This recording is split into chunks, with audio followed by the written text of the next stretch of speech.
कैलन कौन बढ़ाओ भैया के बढ़ाओ ना संकेत ये कैलन कौनो प्रेमी अपने प्रेमिका से कहे लागल का हो तू छोड़ देलू का प्रेमिका कह की का छोड़ देली छोड़े ना है बात के पूछा तू छोड़ता ना हो कहत में कैसे कहत नैना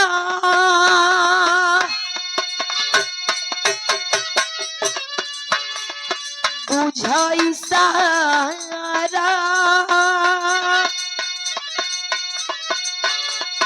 कहत नैना बुझाई सारा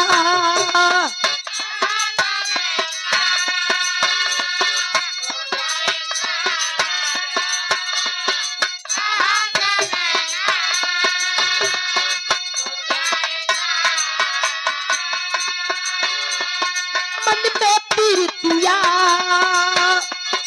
उठत बड़ा मन में पीरतिया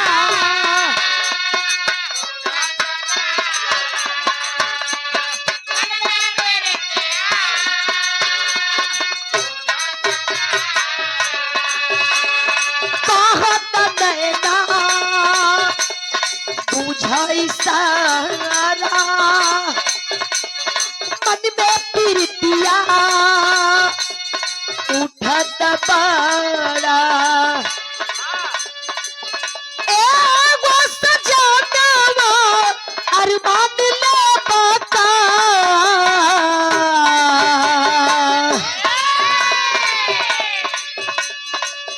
एगो सजनवा अरमान ले बता रतिलवा पहले से ले ले पारा अब जान ले बता रतिलवा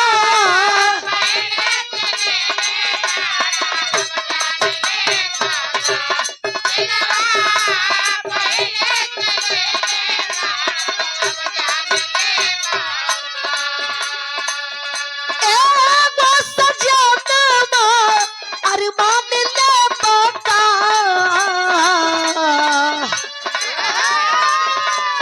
एगो सजनवा अरमान ले बता रतिलवा पहले से ले ले पारा अब जान ले